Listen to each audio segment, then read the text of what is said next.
Hello everyone, मैं आपका स्वागत करती हूँ सीयूईटी हिंदी हब में। आज के सेशन में हम बात करने वाले हैं आपके भक्ति काल के बारे में। लास्ट कुछ क्लासेस हमारी जो थी वो आदिकाल से रिलेटेड थी और आदिकाल में जितना भी चैप्टर था यानी जितने भी पार्ट्स हो सकते थे वो सब कुछ हमने डिस्कस किया था। इस वाले सेशन में यानी कि अगर मैं बात करूँ आज के सेशन में हम भक्ति काल का इंट्रोडक्शन देखेंगे और फिर धीरे धीरे भक्ति काल को भी जिस तरीके से विभाजित किया गया उसी तरीके से हम उसे समझने की कोशिश करेंगे और उसी तरह से हम इसे पढ़ने की भी कोशिश करेंगे।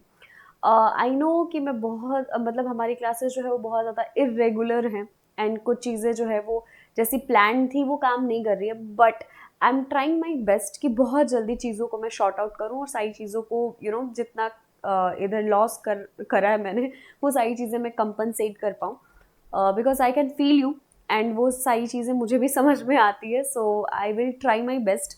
इट्स नॉट लाइक दैट कि मैं प्रॉमिस कर रही हूँ कि मैं तो सब कुछ कर ही दूंगी, बट या I am trying my best कि चीज़ें जो है बाकी सारी चीज़ें शॉर्ट आउट हो जाए और हमारी क्लासेस जो हैं वो कंटिन्यूटी के साथ शुरू हो जाए। तो आज के सेशन में जो हम पढ़ने वाले हैं वो हम बात करेंगे भक्ति काल के बारे में, ठीक है। अब भक्ति काल जो है हम ऑलरेडी एक चीज़ जानते हैं कि हमारा जो हिंदी साहित्य था वो 4 हिस्सों में बटा था, जिसमें से जो दूसरा हिस्सा आता है वो होता है आपका भक्ति काल का, ठीक है। अब इस भक्ति काल के बारे में जब मैं बात कर रही हूँ या फिर आप बात कर रहे हैं तो आपको एक चीज़ समझ में आएगा कि नाम से समझ में आ रहा है कि यहाँ पे किसके बारे में बात हो रही होगी, भक्ति के बारे में बात हो रही होगी। यानी कि ये ऐसा समय होगा, एक ऐसा समय सीमा होगी जहाँ पे हम अपने आराध्य के बारे में बात कर रहे होंगे या फिर लोग अपने आराध्य के बारे में लिख रहे होंगे और उसी के माध्यम से जनता भी प्रभावित होगी या जनता की मनोवृत्ति जो होगी उसी आधार पर आपकी रचनाएं होंगी। अब यहाँ पे भक्ति काल जो नामकरण दिया गया है या फिर यहाँ पे जो नाम दिया गया है वो इस वजह से ही दिया गया क्योंकि ये पूरा जो समय सीमा रहा है आपका वो किस पर आधारित रहा है, वो भक्ति पे आधारित रहा है, आराधना पे आधारित रहा है, भगवत प्रति प्रेम पे आधारित रहा है, अपने गुरु के प्रति जो समर्पण है उस पर आधारित रहा है। यानी कि ये जो काल रहा है इसके अंतर्गत आपको बहुत कुछ देखने को मिलता है। अपने आराध्य की आराधना, अपने परमात्मा के स्वरूप की आराधना, अपने परमात्मा को कोई आकार न देना और निराकार परमात्मा की आराधना इसी युग में हमने गुरु को भी सर्वोपरि देखा यानी कि गुरु के महत्व को समझा। इस युग के अंतर्गत हम जानते हैं कि हमारा जो पूरा ये धर्म है या फिर अगर हम बात करें हमारा जो साहित्य है वो किस तरीके से समृद्ध है, हमारा जो आधार बना धर्म ग्रंथ जो लिखे गए वो किस मनोवृत्ति पर मतलब आधारित है, यानी कि किस तरीके से प्रभावित हुए हम और हमने रचनाएं जो की है वो धर्म ग्रंथ लिखे या फिर धर्म पर आधारित रचनाएं लिखे। तो अगर मैं बात करूँ इस भक्ति काल की तो यहाँ पे भक्ति और काल ऑब्वियसली ये तो बात बहुत क्लियर है कि यहाँ पे आराधना और आपके जो परम सत्ता जो है परमात्मा है उनके बारे में लिखा गया, उनको केंद्र में रखा गया और उनके आकार प्रकार ये सारी चीज़ें हर किसी ने अपने तरीके से डिफाइन किया। यानी कि जिसने राम में अपने परमात्मा को देखा उसने राम की आराधना की, जिसने कृष्ण में अपने परमात्मा को देखा उसने कृष्ण की आराधना की, किसी ने उस परमात्मा को कोई आकार नहीं दिया तो उनकी आराधना की, किसी ने जो है उस परमात्मा को पाने के लिए उसको प्रेमिका के रूप में पूजा तो उसके बारे में लिखा। यानी कि ये पूरा जो काल रहा है वो सब कुछ आराधना पे रहा है, अब वो आकार दिया हुआ परमात्मा हो या निराकार परमात्मा हो, ठीक है। अब अगर हम बात करेंगे भक्ति काल के बारे में तो हमने ऑलरेडी कहा था कि जब नाम निर्धारित हो रहा था तो इसी आधार पे कि किस तरह की रचनाओं की प्रचुरता रही है, तो ऑब्वियसली नाम से पता है कि किस तरीके की रचनाओं की प्रचुरता रही है। अब यहाँ पे भक्ति काल के बारे में बात करते हुए कहा जाता है जैसे कि आदिकाल के बारे में हम बात करते हैं और हम कहते हैं कि जो आदिकाल है हमारा इसके बाद किसका उदय होता है, भक्ति काल का उदय हुआ है। तो ये भक्ति काल जो हमारा आया है वो कहाँ से आया है, यानी कि इसके बारे में जब हम बात करते हैं तो इसके उदय के बारे में कुछ तो बात करेंगे। जैसे हम आदिकाल के बारे में बात करते हैं तो हम कहते हैं कि हमारा जब इतिहास ग्रंथ लिखना शुरू हुआ और उस वक्त जो रचनाएं हो रही थी मिश्रित भाषाओं में जो रचनाएं, ठीक उसी तरीके से जब हम भक्ति काल के बारे में बात करते हैं तो हम इसकी पृष्ठभूमि को तो समझेंगे, हम जानने की कोशिश करेंगे कि इस वक्त जो पृष्ठभूमि थी वो क्या थी, यानी परिस्थिति क्या थी। तो सबसे पहले चीज़ जो हमें ये पता है वो ये पता है कि इसका नाम हमने भक्ति काल रखा। क्यों रखा? तो हमने इसलिए रखा क्योंकि इस वक्त जो है रचनाएं धर्माधारित हो रही थी। अब ये भक्ति जो है ये किस धातु से आता है? तो भज धातु से आता है, ठीक है। भज धातु से भक्ति शब्द बना हुआ है और फिर उसी से ये अगर हम बात करेंगे तो ये जैसे इस शब्द को डिकोड कर रहे हैं हम, उतने में अगर हम समझे तो ये भक्ति जो है वो भज धातु से आया, ठीक है। अब यहाँ पे अगर हम बात करेंगे तो इस भक्ति काल के बारे में बात करते वक्त हमें एक चीज समझ में आती है कि हर एक विद्वान ने अपने अपने मंतव्य रखे हैं इसके पृष्ठभूमि को तैयार करने के बारे में बताते हुए। जैसे कि आचार्य रामचंद्र शुक्ल कहते हैं कि हमारी जो मानसिकता थी, यानी कि हम जो हमारा जो समाज था, हमारे जो लोग थे, वो क्या हो रहे थे, वो एक ऐसी मानसिकता से ग्रस्त हो रहे थे जो कि पराजित मानसिकता कही जाती है। जैसे कि मान लीजिए आप अगर डिमोटिवेटेड बहुत फील कर रहे हो तो आप क्या करते हो? जनरली आप या तो अपनी चीज़ों को, अपने थॉट्स को उस इंसान के साथ शेयर करते हो जिसके साथ आप बहुत कंफर्टेबल हो और अपनी चीज़ें शेयर कर सकते हो, या फिर सबसे पहले कोई भी दुख आता है तो आप परमात्मा के पास जाते हो और कहते हो कि प्लीज़ ये देख लीजिए। जैसे कि मैं बहुत बड़ा एग्जाम्पल देने के बजाय एक छोटा सा एग्जाम्पल देती हूँ। अगर पेपर नज़दीक आता है तो आप कहते हो ना कि यार प्लीज़ भगवान ये मैनेज कर लेना, अगला वाला तो मैं आराम से कर लूँगा या फिर मैं आराम से देख लूँगा। तो क्या हुआ, हमें जब भी कुछ दर्द होता है, हमें जब कोई पेन महसूस होता है, हम जब कभी निराश होते हैं, हमें कोई रास्ता नहीं दिखता, तो हम कहाँ जाते हैं? परमात्मा के पास जाते हैं। आप मानो या ना मानो, आप भगवान में आस्था रखते हो या नहीं रखते हो, इससे कोई फर्क नहीं पड़ता। हम जब भी दुखी होते हैं, हम एक ऐसी रोशनी की तरफ जाना चाहते हैं जहाँ लगता है कि वो जो है हमारे दुखों को दूर कर सकती है रोशनी, या फिर ये कहें हम उस तरफ जाने की कोशिश करते हैं जहाँ पे हमें लगता है कि यहाँ पे हमें सुकून मिलेगा।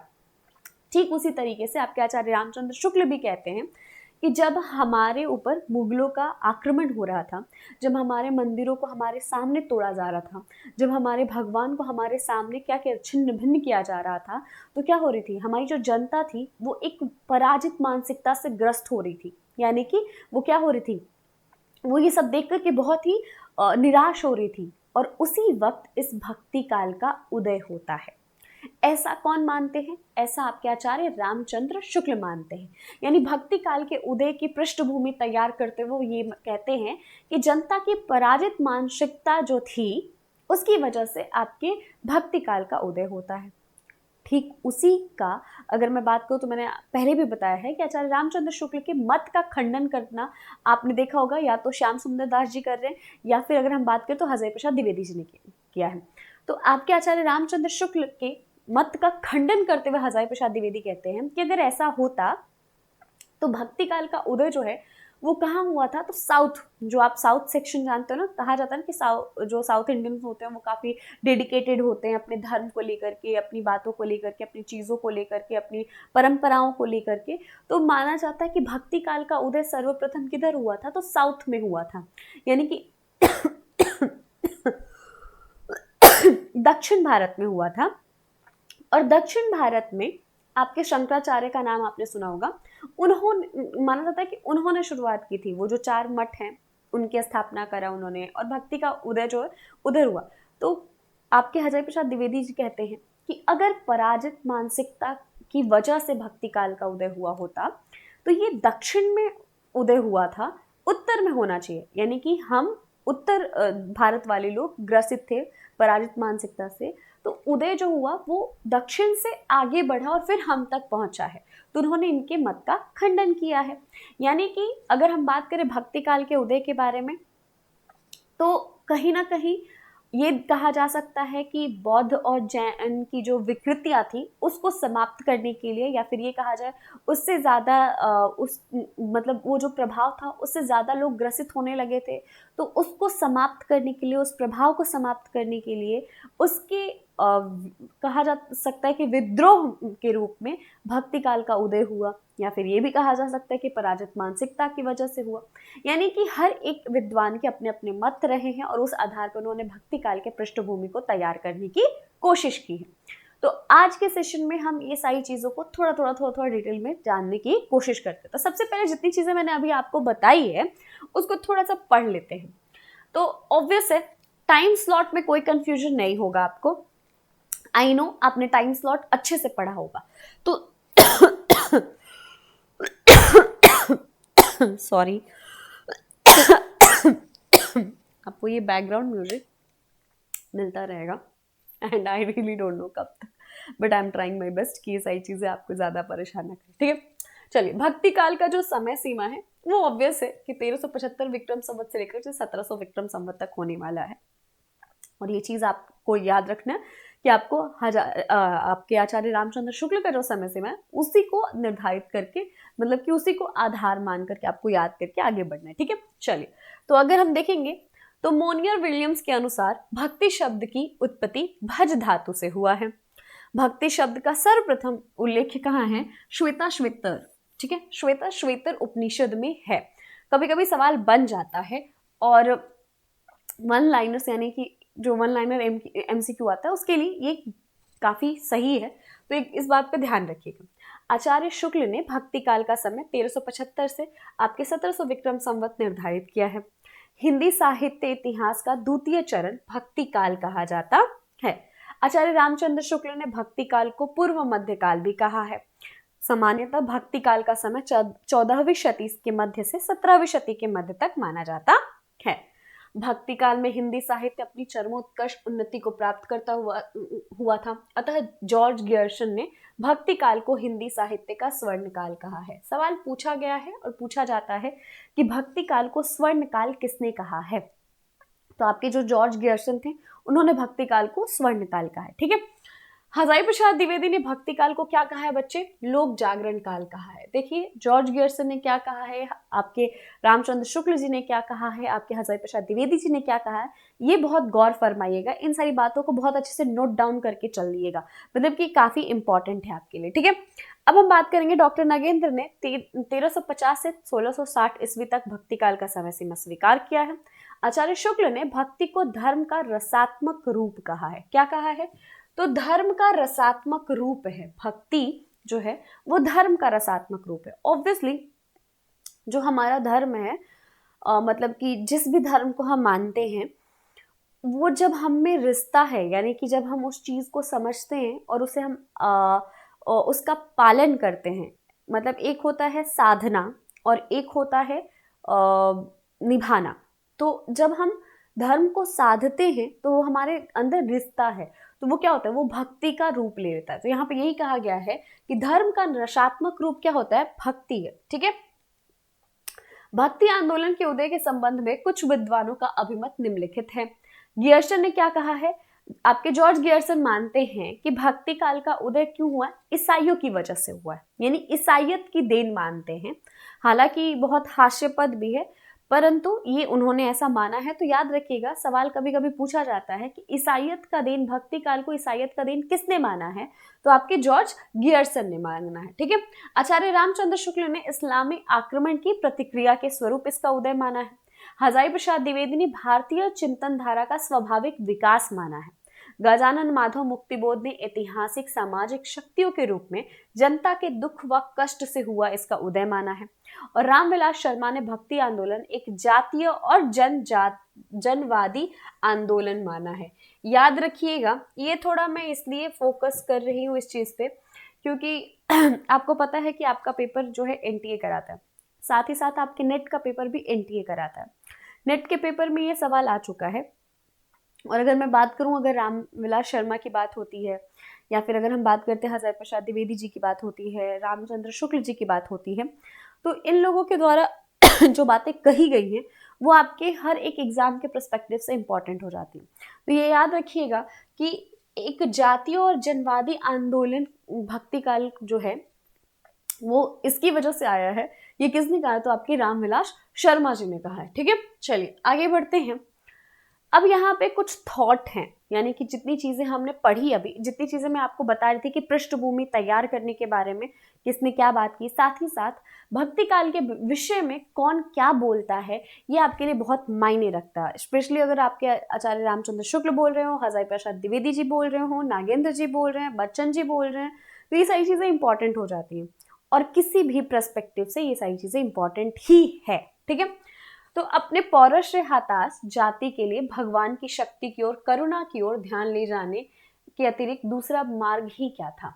अब ये बात हमेशा याद रखिएगा, जैसे मैंने आपको शुरू में ही बताया कि जब भी आपकी मानसिक पराजित होने की बात आएगी, जब भी आपकी मानसिकता की बात आएगी, जो पराजित मानसिकता की तरफ आपको क्या करे, उंगली करता हुआ नजर आए, यानी कि आपको इशारा करता हुआ नजर आए, तो याद रखिएगा कि ये बात आपके आचार्य रामचंद्र शुक्ल ने कहा है। किसी भी तरीके से अगर दिया हो, जैसे कि आधा, ये कुछ पंक्तियां जो है वो आधी है, हो सकता है आगे कुछ पंक्तियां मिल जाए जो पूरी हो जाए, तो कहीं भी अगर ऐसा लगे कि उस पंक्तियों का सार ये निकल रहा है कि हम क्या हो रहे, निराशा की तरफ जा रहे थे, इसलिए भक्ति काल का उदय हुआ, तो ये कौन कहेगा? आपके आचार्य रामचंद्र शुक्ल। रामानुज भक्ति के आदि आचार्य बने। विशिष्ट अद्वैतवाद से भक्ति साधना पद्धति मात्र से आंदोलन की ओर बढ़ी। अब ये जो विशिष्ट अद्वैतवाद है, द्वैतवाद है, उसके बाद द्वैतवाद है, इन सब के बारे में हम पढ़ेंगे।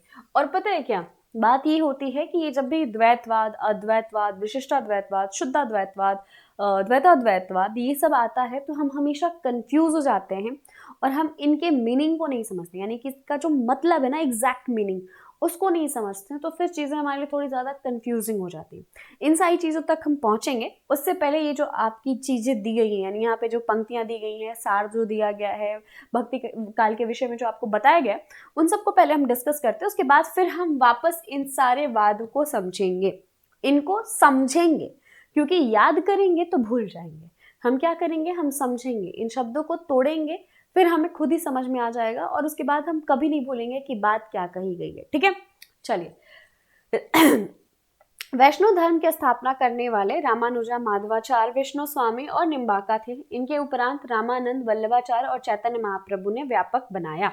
अब देखो यहाँ पे ये जो बात कही गई है, यानी कि ये जो आपको पंक्तियां दी जा रही है, ये कहाँ से आ रहा है? तो ये आपके सारे दक्षिण जो भारत था, जहाँ पे आपके क्या हुआ, भक्ति काल का उदय हुआ था, उसके बारे में बात की जा रही है। भक्ति काल का जो उदय हुआ है वो दक्षिण भारत से हुआ, जहाँ पर शंकराचार्य थे, जो अद्वैतवाद के प्रवर्तक माने जाते हैं, वहां से शुरू होता है। फिर रामानुजाचार्य हो गए, वल्लभाचार्य हो गए, निम्बाकाचार्य हो गए, माधवाचार्य हो गए। इन लोगों ने इस परंपरा को आगे बढ़ाया और एक दूसरे के मतों का खंडन किया, या फिर ये कहा जाए अपने मत को बताया, और शायद इस संसार को, ब्रह्म को, परमात्मा को, इन सबको, जीव को आपस में जोड़ने का प्रयास किया। और फिर धीरे धीरे धीरे धीरे वही परंपराएं कहाँ आई? आपके भारत, उत्तर भारत की तरफ भी आई। तो ये जो आपको दिए गए हैं, रामानुजाचार्य हो या फिर शंकराचार्य हो या चैतन्य महाप्रभु हो, ये सब कुछ कहाँ से आते हैं? तो ये सारे आपके जो है दक्षिण भारत से के बारे में, मतलब दक्षिण भारत के जो आपके वो थे, जो गुरु थे जिन्होंने इस परंपरा को शुरू किया, उनके बारे में बात की गई है। ठीक है, द्रविड़ भक्ति द्रविड़ उपजे, लाए रामानंद, प्रकट किया कबीर ने, सात दीप नौखंड। ये कौन कह रहा है? ये कबीर जी की पंक्तियां बहुत ही फेमस है। ये भले यहाँ वाला जो है पंक्तियां हटा दी जाती है, लेकिन ये जो है इतना पूछ लिया जाता है और पूछा जाता है कि बताइए ये किसकी पंक्तियां हैं। भक्ति द्रविड़ उपजे, लाए रामानंद। भक्ति जो है वो द्रविड़ में उपजी थी, यानी कि दक्षिण में उपजी थी, और उसे उत्तर भारत में कौन लेके आए? रामानंद जी लेके आए। ठीक है, यानी कि रामानंद जी उत्तर भारत में लेकर के आए। और ये जो इसका विस्तार हुआ था, वो सर्वप्रथम जो कहा जाए उदय हुआ, वो कहाँ हुआ? तो वो आपके दक्षिण भारत में हुआ। ठीक है, सॉरी। हम अपने इनको ऐसे धार्मिक आंदोलन के सामने पाते हैं जो सब आंदोलनों से कहीं अधिक विशाल है, जिसे भारतवर्ष ने कभी देखा है।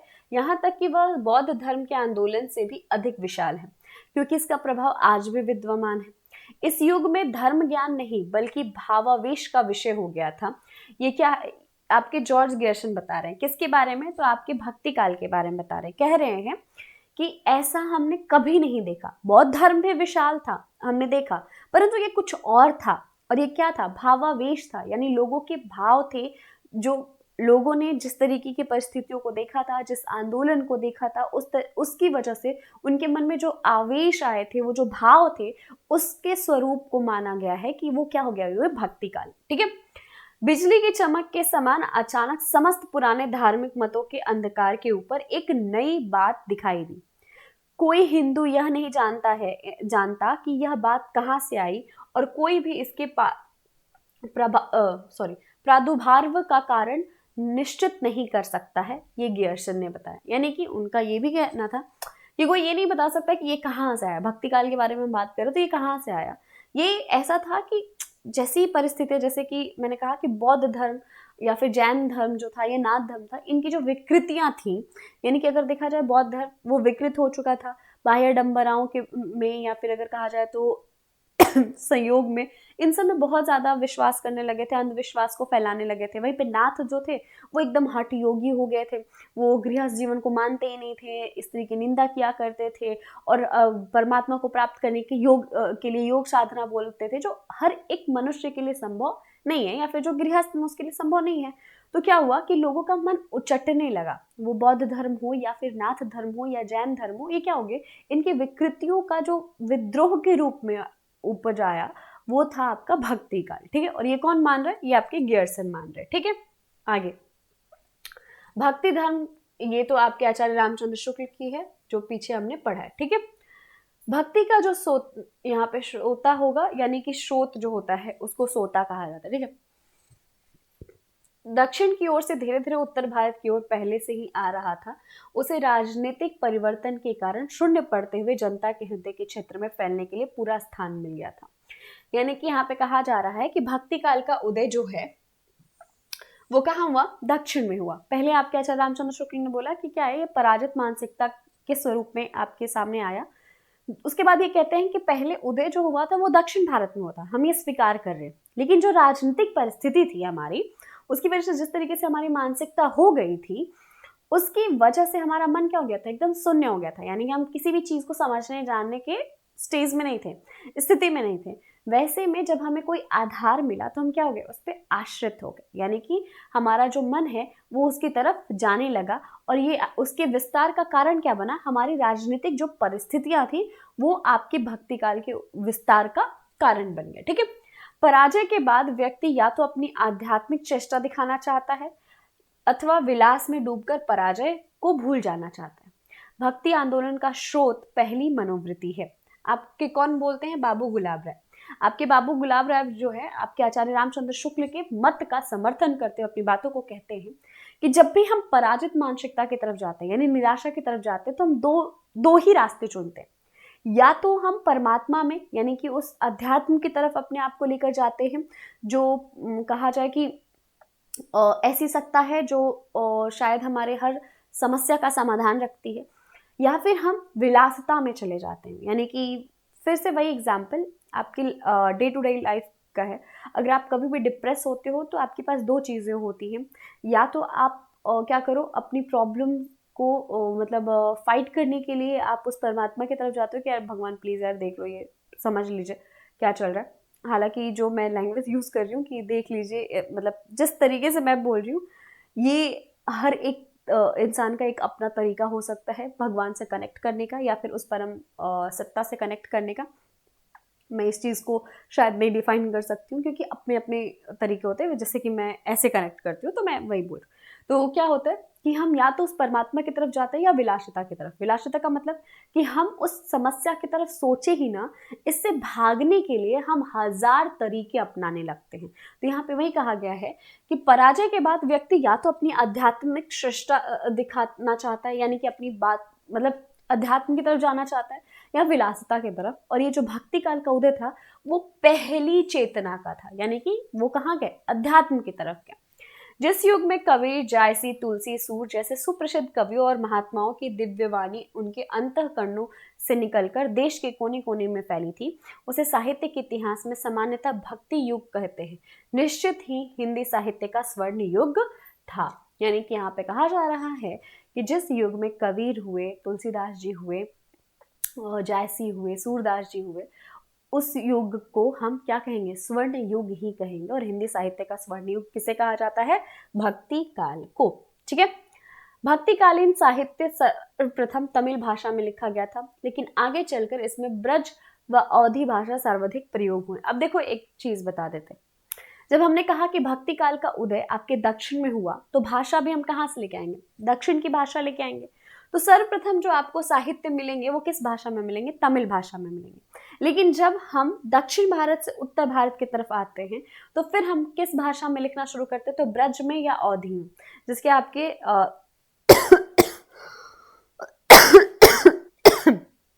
तुलसीदास जी हैं, वो किस भाषा में लिखते हैं? तो उन्होंने अवधी में लिखा। वहीं पे आपके सूरदास जी हैं, उन्होंने किस भाषा में लिखा? तो ब्रज में लिखा। तो जब ये दक्षिण भारत में रहते हैं तो वहां की भाषा में लिखी गई। जब वहां से हम उत्तर भारत की तरफ आते हैं तो हम अपनी भाषा यानी अवधी और ब्रज भाषा में लिखना शुरू कर देते हैं। आचार्य शुक्ल ने भक्ति आंदोलन के उदय का प्रमुख कारण हिंदुओं की पराजित मनोवृत्ति माना है। आचार्य हजारी प्रसाद द्विवेदी का मत है कि हिंदू सदा से आशावादी जाति रही है तथा किसी भी भक्त कवि के काव्य से निराशा का पुट नहीं है। उनके कहने का मतलब ये है कि आपके हजारी प्रसाद द्विवेदी कहते हैं कि हम जो मनुष्य थे यानी भारतीय जनता जो थी वो हमेशा से आशावादी रही है। यानी कि अगर कहा जाए तो हम हमेशा पॉजिटिविटी की तरफ भागते हैं, हम निगेटिविटी बहुत कम लेना चाहते हैं लाइफ में, हम हमेशा एक होप लेके चलते हैं, अरे ये बेटर हो जाएगा, ये अच्छा हो जाएगा। तो आपके हजारी प्रसाद द्विवेदी जी भी यही कहते हैं कि हम हमेशा से आशावादी थे और किसी भी रचना में हमें वो निराशावादी मत नहीं देखने को मिलता है, तो इसीलिए ये स्वीकार्य नहीं है। ठीक है, चलिए आगे बढ़ते हैं। आचार्य शुक्ल के अनुसार देश में मुसलमानों का राज अतिष्ठ हो जाने पर हिंदू जनता के हृदय में गौरव गर्व के उत्साह के लिए वह अवकाश न रह गया।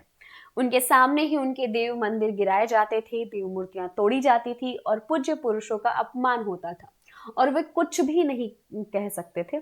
ऐसी दशा में अपनी वीरता के गीत ना तो वो गा ही सकते थे और ना लज्जित हुए सुन ही सकते थे। यही बात जो मैंने शुरू में बोला था कि पृष्ठभूमि तय करने के लिए उन्होंने ये बात कही थी, वही बात कि जब उनके हमारी राजनीतिक परिस्थिति ही ऐसी थी कि हम अपने आप को बहुत विवश मान रहे थे, ना हम कुछ बोल सकते थे, ना हम कुछ कह सकते थे, ना सुनना अच्छा लग रहा था, ना देखना अच्छा लग रहा था। ऐसी परिस्थितियों में कोई क्या करेगा? तो वो आशा की किरण की तरफ भागेगा और आशा की किरण के रूप में भक्ति काल ला। ठीक है, हजारी प्रसाद द्विवेदी के अनुसार प्राकृत अभ्रंश के श्रृंगार प्रधानता कविताओं की प्रतिक्रिया में भक्ति परक रचनाओं को बढ़ावा मिला। मैं जोर देकर कहना चाहता हूं कि अगर इस्लाम नहीं आया होता तो भी इस साहित्य का 12 आना वैसा ही होता जैसा आज है। ये बात किसने बोला है? तो आपके हजारी प्रसाद द्विवेदी जी ने बोला है। इस बात पे ध्यान रखिएगा। और ये बहुत ही मतलब जैसे मैंने अभी तक आपको बोला कि आपको आचार्य रामचंद्र शुक्ल की ये बात याद रखनी है कि पराजित मानसिकता के बारे में बात हो रही तो उन्होंने बोला होगा। तो जब ये कहा जाए, इस बात पे जोर दिया जाए कि मैं ये कह सकता हूं कि इस्लाम धर्म की वजह से ऐसा कुछ नहीं हुआ है, जैसा था वैसा ही होता, तो ये बात कौन कहेगा? आपके हजारी प्रसाद द्विवेदी जी कहेंगे। ठीक है, चलिए आगे बढ़ते हैं। आचार्य शुक्ल के अनुसार साधना के क्षेत्र में जो ब्रह्म है, साहित्य के क्षेत्र में वही रहस्यवाद है। यानी कि जब हम साधना कर रहे होते हैं तो जिस परम सत्ता को हम मान रहे होते हैं, साहित्य में वही रहस्यवाद कहा जाता है। ठीक है, कबीर के अनुसार जो आप पीछे पढ़ चुके हो, भक्ति द्रविण उपजाए लाए रामानंद, प्रकट किए कबीर ने 7 द्वीप 9 खंड। गियर्सन के अनुसार इस युग में धर्म ज्ञान का नहीं बल्कि भावावेश का विषय हो गया था, जो कि हम पीछे ऑलरेडी पढ़ चुके हैं।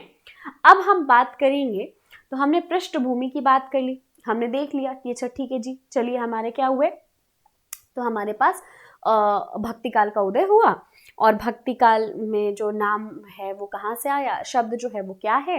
उसके बाद हमने ये पृष्ठभूमि तैयार कर ली कि अच्छा ठीक है ये कैसे हुआ। बहुत सारे लोगों के मत को हमने जान लिया कि हाँ ठीक है ये दक्षिण में हुआ, फिर उत्तर में आया, तो दक्षिण में हुआ तो प्रसार जो हुआ, प्रचार प्रसार है वो उत्तर तक पहुँचने में किस किस बातों को ध्यान रखा गया या फिर किस मत को ज़्यादा ध्यान दिया गया, ये सारी चीज़ें देख ली। अब हम बात करेंगे कि जब परिस्थिति थी, यानी कि जब भक्ति काल आया तो वो किस रूप में आया, फिर बाद में वो परिवर्तित कैसे हो गया। जैसे फॉर एग्जाम्पल अगर हम बात करें, तो मैं थोड़ा पीछे जाऊंगी, कहाँ जाऊंगी, जैसे हमने कहा ये भक्ति काल, ठीक है, और इस भक्ति काल में मैंने कहा कि ये भक्त से आया, ठीक है, हमने कहा कि कहाँ आया, तो दक्षिण में आया। ठीक, अब जब हम दक्षिण की बात कर रहे थे तो दक्षिण में भी जब आया तो वो किस रूप में था, तो दक्षिण में आपको शैव वैष्णव, ठीक है, ये हलन था, ठीक है, वैष्णव मिल गए। अब यहाँ पे दक्षिण में भी मतलब आलवार और मैनवार या फिर आलवार और नैनवार के रूप में आया। अब यही जब दक्षिण से उत्तर भारत में आए, जब ये उत्तर भारत में आए तो इसका रूप बदल गया। क्या हुआ बच्चे? तो एक हो गया आपका संत हो गए, ठीक है, इसी में कहाँ हो गए? सूफी भी हो गए। यानी कि अगर हम बात करेंगे तो ये क्या हो गया? ये दो हो गया ना, यहाँ पे निर्गुण हो गया, ठीक, और यहाँ पे क्या हो गया? सगुण हो गया। यानी कि क्या हो गया? आपकी ये सारी चीजें बदल गई। यानी कि जब ये भक्ति काल का उदय हुआ, जब ये दक्षिण में आया तो शैव और वैष्णव या फिर आलवार और नैनवार में बटा। वहीं पे जब ये उत्तर भारत में आया तो सगुण और निर्गुण में बटा। फिर ये सगुण और निर्गुण में भी दो हो गया, संत और सूफी हो गया, ठीक है। और वहां पे अगर हम बात करेंगे तो सगुण में भी क्या हो गया? राम भक्ति और कृष्ण भक्ति। यानी कि यहाँ पे क्या हो गया? इसके रूप में परिवर्तन आया। तो सबसे पहले जब भक्ति काल का उदय हुआ तो दक्षिण में हुआ, तो उसका रूप क्या था और उसमें क्या बातें हो रही थी, उनको हम समझते हैं आलवार भक्तों के अंतर्गत या फिर वैष्णव भक्ति के अंतर्गत या वैष्णव संप्रदाय के अंतर्गत। वहां पे जो आलवार आया था उसको जानने से पहले हमें ये जानना जरूरी था कि हमारा जो समय है, मतलब कि हमारा जो भक्ति काल है, वो जब उदय हुआ उसका, तो वो किस परिस्थिति में था। और उत्तर काल में आते आते जब हम उत्तर काल में लेके आते हैं तब जाकर के हम उसमें दो भाग करते हैं। तो हम कहते हैं सगुण और निर्गुण। फिर हम कहते हैं सगुण में भी आपके राम भक्ति और कृष्ण भक्ति, और निर्गुण में कहते हैं संत और सूफी। तो यहाँ पे हम बात करेंगे तो तमिल भाषा में वैष्णव भक्तों को कहा जाता है आलवार, ठीक है। यानी जो ये आलवार भक्त थे वो वैष्णव भक्त ही थे, ठीक है। आलवार तमिल भाषा का शब्द है जिसका अर्थ है अध्यात्म ज्ञान भगवत भक्ति में लीन महापुरुष। अलवार भक्तों की संख्या कितनी मानी जाती है? 12, जिसमें से एक आपकी क्या थी? महिला थी, ठीक है। आलवार भक्तों द्वारा लिखे गए 4000 पदों का संकलन दिव्य प्रबंधन शीर्षक से किया गया है, ठीक है। नाथ मुनि द्वारा संकलित किया गया था। 12 अलवार भक्तों में प्रथम भक्त नम्मलवार या षटकोप माने जाते हैं, जबकि महिला भक्तों में आडाल नाम प्रमुख है। अंडाल भी कहीं कहीं मिल जाएगा, ठीक है, तो कंफ्यूज मत होना, ओके। जबकि और इन्हें क्या कहा जाता है? इन्हें दक्षिण भारत की मीरा कहा जाता है। जैसे हम कहते हैं ना आधुनिक युग की मीरा आपकी महादेवी वर्मा, वैसे ही आपकी दक्षिण भारत की मीरा किसे कहा जाता है? आलवार भक्तों की जो संख्या थी वो कितनी थी? 12 थी। 12 में से एक आपकी महिला थी, उन्हें हम दक्षिण भारत की क्या कहते हैं? मीरा कहते हैं, ठीक है। आलवार जो भक्त थे उनकी जो 12 संख्या थी उनका नाम यहाँ पे दिया गया है। हालांकि आपसे जल्दी पूछता नहीं है, बट एक दो नाम जो है वो याद रखिएगा, ठीक है। जैसे आपकी अगर हम बात करें तो षटकोप जो है थोड़ा याद रखने वाला नाम है, हालांकि पूछेगा नहीं।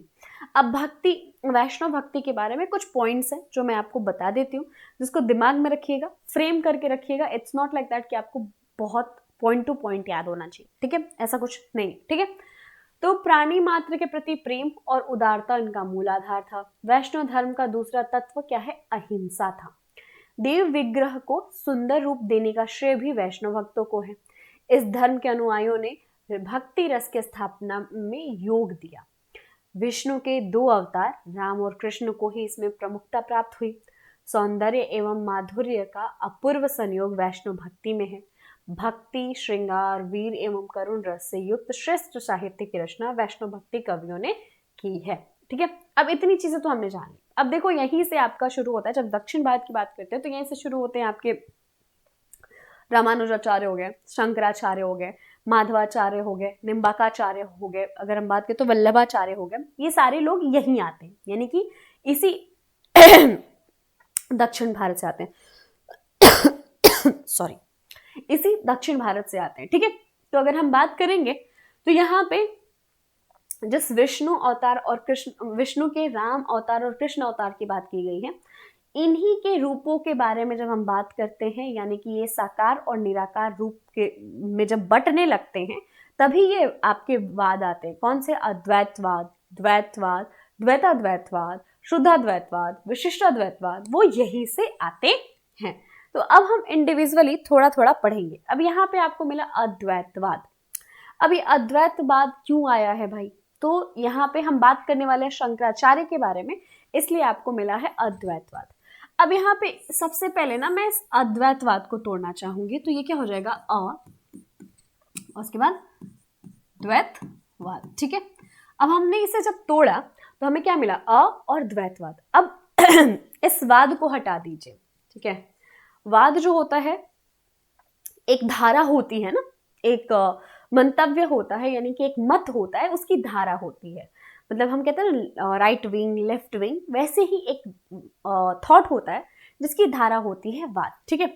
अब अगर मैं बात करूं तो द्वैत का मतलब क्या है, द्वैत का मतलब होता है ड्यूल, यानी कि आई थिंक अभी भी एंड्रॉयड में आता ही होगा, ड्यूल सिम के सिस्टम आते हैं, यानी कि एक सेल फोन में दो सिम लग जाते हैं। तो ये जो ड्यूल है, ये आपका द्वैत जो होता है उसका मतलब होता है। अब इस द्वैत का मैंने मतलब निकाला दोहरा। अब दोहरे का क्या मतलब है, यहाँ पे क्या कहने का मतलब, तात्पर्य क्या निकला, तो इस द्वैत का मतलब हुआ दोहरा, यानी कि ये पूरा जो वाद है, अद्वैतवाद, शुद्धाद्वैतवाद, विशिष्टाद्वैतवाद, द्वैतोद्वैतवाद, वो इस बात पे चलता है, यानी कि हर किसी का मत ये है कि परमात्मा और जीव एक हैं और ये जगत मिथ्या है, यानी कि तीन चीजें हैं। एक है हम, यानी कि मैं और आप, जिसे हम कहते हैं जीव, ठीक है। उसके बाद हमें बनाने वाला कौन, ब्रह्म, ब्रह्म बोलो या परमात्मा बोलो, ठीक है, ठीक। अब हो गया परमात्मा, हम यानी जीव, और एक हो गया जगत, ठीक है। अब यहां पे ड्यूल का मतलब होता है दोहरा या दो। अब इस दो का मतलब ये है कि क्या ये जीव और जग, मतलब कि जीव और परमात्मा एक है और जगत अलग है, या क्या ये तीनों एक है, या फिर अगर हम बात करें तो ये जीव और जगत एक है, परमात्मा अलग है, और पूरी कहानी इसी के आसपास घूमती है। यानी अगर इस अद्वैतवाद को आपको समझना है तो अ का मतलब क्या होता है, अभाव। अभाव का, किसका अभाव, अब इस अ का मतलब हमने निकाला अभाव से, इस द्वैत का मतलब निकाला दोहरा से, और वाद, यानी कि एक ऐसा मत जो दोहरावाद ना रखता हो। यानी कि अद्वैतवाद का मतलब है कि एक ऐसा मत है ये जो मानता है कि जगत, जीव और परमात्मा सब एक है, किसी में किसी तरीके का कोई भेद नहीं है। यानी कि जीव भी है वो ब्रह्म है, परमात्मा स्वयं ब्रह्म है ही, और ये जो जगत है वो क्या है, वो माया है, और ये माया कैसी है, ब्रह्म की माया है। यानी कि जो अद्वैतवाद मत का पालन करते हैं वो ये मानते हैं कि जगत, जीव और परमात्मा तीनों के तीनों एक हैं। यानी कि ये जो पूरा कहा जाए, जैसे हम हैं, हम लोग जैसे जनरली मानते हैं ना कि हम परमात्मा की देन है, हम मानते हैं कि हमसे एक अव्वल है जो परमात्मा है, ठीक है। तो हम अलग मान रहे हैं, और इस जगत को हम सच मानते हैं क्योंकि हमें पेन तो दिख रहा है, हम आपको देख पा रहे हैं, हम लोगों को देख पा रहे हैं, तो हम जगत को सत्य मानते हैं। लेकिन अद्वैतवाद ऐसा नहीं मानता। अद्वैतवाद इस जगत को मिथ्या मानता है, और परमात्मा और जो आपके जीव हैं दोनों को एक मानता है, यानी कि कुछ भी अलग नहीं है, एक ही सत्य है, परम सत्य है, और वो क्या है, वो है आपका ब्रह्म यानी परमात्मा। अब यहाँ पे अद्वैत दर्शन के मुख्य प्रवर्तक आदि शंकराचार्य को माना जाता है। यह दर्शन जीव यानी आत्मा और ब्रह्म को दो अलग अलग न मानकर एक ही मानता है।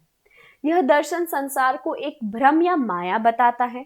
सुख दुख सभी कार्य और भावनाएं केवल भ्रम है, क्योंकि ब्रह्म के अलावा दूसरा कुछ है ही नहीं। यानी अद्वैतवाद ये कहता है कि कुछ भी जो है वो क्या है, वो आपका भ्रम है। अगर आप दुखी हो तो आपका भ्रम है, आप सुखी हो तो आपका भ्रम है, आप मानते हो कि ये संसार है तो आपका ये भ्रम है। सत्य सिर्फ इतना है कि वो क्या है, ब्रह्म जो है वही आपका एक है, और आप भी वही हो, ब्रह्म ही हो।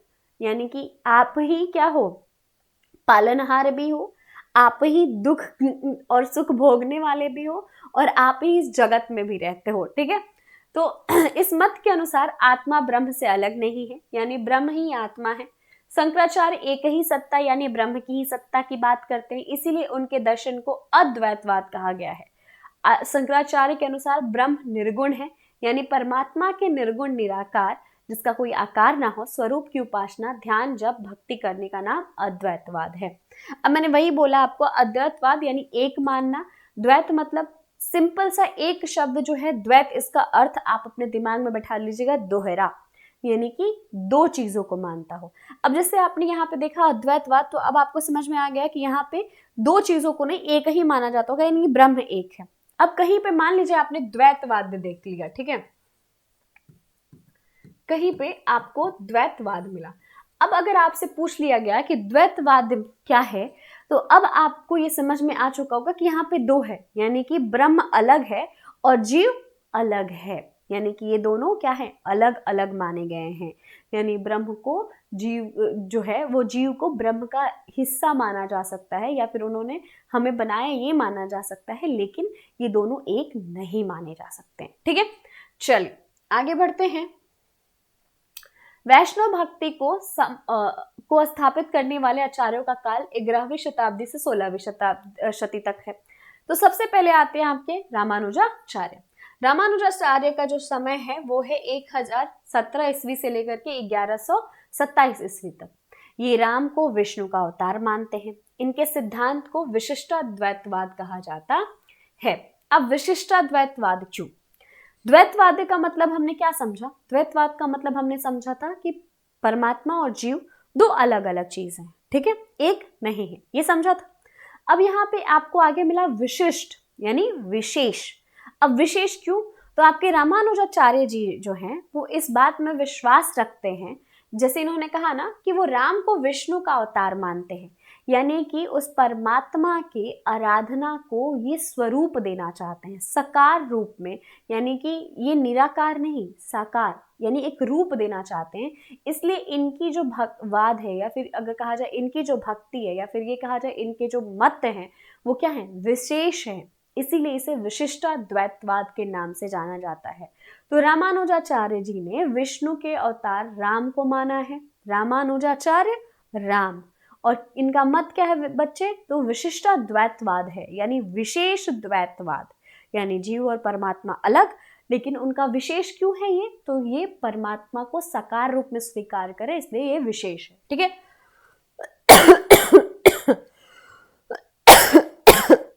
सॉरी। ये भक्ति को मुक्ति का साधन मानते हैं। तत्वमसी का अर्थ इन्होंने किया है तू उसका सेवक है, यानी कि जो जीव है वो उस परमात्मा का सेवक है और भक्ति के माध्यम से ही मुक्त हो सकता है, यानी इस संसार से खुद को मुक्त कर सकता है। ठीक है, वो जीव को दास और ईश्वर को स्वामी मानते हैं। भगवान की शरण में दास्य भाव से जाकर ही जीवात्मा का कल्याण होता है। इनके द्वारा प्रचलित संप्रदाय को श्री संप्रदाय कहा जाता है। रामानुजाचार्य ने सर्वाधिक प्रभावित हिंदी कवि गोस्वामी तुलसीदास जी थे। ठीक है, चलिए आगे बढ़ते हैं। माधवाचार्य। अब आपके जो माधवाचार्य थे वो द्वैतवाद को मानते थे, सॉरी ये किसको मानते थे? तो वो द्वैतवाद को मानते थे, यानी कि परमात्मा को और जीव को अलग रखते हैं, कि एक नहीं मानते थे। आपके निम्बाकाचार्य जो है वो द्वैतवाद को मानते हैं। ठीक है, तो माधवाचार्य का जो जन्म है वो 1199 में दक्षिण भारत के बेलीग्राम में हुआ था। इनका दीक्षांत नाम जो है वो आनंद तीर्थ था। 8 मंदिरों का निर्माण कराने वाले माधवाचार्य ने वैष्णव भक्ति के प्रचार में विशिष्ट योगदान दिया है। इनका मत क्या कहा जाता है? द्वैतवाद। इन्होंने अद्वैतवाद का घोर विरोध किया है। घोर विरोध करते हुए इन्होंने कहा है कि जगत जो है वो सत्य है, असत्य नहीं है। यानी कि अगर हम बात करें तो हम कहते हैं ना कि जगत मिथ्या है और परमात्मा और जीव जो है वो एक है। इन्होंने कहा परमात्मा और जीव अलग है और जगत सत्य है, यानी अगर ये पेन है, मेरे पास प्रमाण है कि ये पेन है, तो वो उन्होंने कहा कि ये जगत है, मेरे पास प्रमाण है कि ये जगत है, तो ये जगत जो है वो मिथ्या नहीं हो सकता। ठीक है, ये जगत को सत्य मानते हैं तथा ईश्वर और जीव में भेद नहीं मानते हैं। समस्त जीव हरि के सेवक हैं। अल्पज्ञ जीव विष्णु के अधीन रहकर ही कार्य करता है। वास्तविक सुख की अनुभूति ही मुक्ति है, जिससे अमला भक्ति से प्राप्त किया जा सकता है। इसके द्वारा परिवर्तित संप्रदाय का नाम क्या था? ब्रह्म संप्रदाय। ठीक है, इन्होंने क्या कहा? इन्होंने सिंपल कहा कि जगत जो है वो सत्य है, परमात्मा और जीव क्या है? एक ही है। लेकिन उन्होंने क्या किया है? हमें क्या उनका हिस्सा यानी अंश के रूप में स्वीकार किया है। ठीक है, चलिए अब आगे बढ़ेंगे। अब आते हैं आपके विष्णु स्वामी। डॉक्टर भंडारकर के अनुसार इनका समय 13वीं शताब्दी है। ये ईश्वर को सच्चिदानंद स्वरूप मानते हैं। ये नरसिंह को ईश्वर का प्रधान अवतार बताते हैं। माया ईश्वर के अधीन रहती है। इनके प्रमुख शिष्य जो थे वो कौन थे? वल्लभाचार्य थे। इन्होंने विष्णु स्वामी संप्रदाय का प्रवर्तन किया है। दार्शनिक दृष्टि से इनका सिद्धांत शुद्धाद्वैतवाद है। शुद्धाद्वैतवाद का मतलब ये हुआ कि शुद्ध अद्वैतवाद। अब यहाँ पे वो अद्वैतवाद नहीं, शुद्धाद्वैतवाद का मतलब है कि उस परमात्मा को प्राप्त करने के लिए यानी कि उस परमात्मा की आराधना करनी चाहिए। कैसे? शुद्ध मन से, यानी कि जो परमात्मा है वही एकमात्र सत्य है और उसकी आराधना अपनी शुद्ध भक्ति के रूप में अगर हम करते हैं तो हमें मुक्ति मिलेगी। ठीक है, इनकी मान्यताओं को ही वल्लभाचार्य जी ने ग्रहण किया, जो प्रमुख भक्त एवं आचार्य माने जाते हैं। अब आते हैं आपके निम्बाकाचार्य। डॉक्टर भंडारकर ने इनका समय 1162 ईस्वी के आसपास माना है। इनका दार्शनिक मत जो है वो द्वैताद्वैतवाद है या भेदाभेदवाद कहलाता है। जीव अंश है तथा ब्रह्म अंशी है, जीव अल्पज्ञ है। द्वैताद्वैतवाद का मतलब यहाँ पे ये कहा जाता है कि हम सब क्या हैं?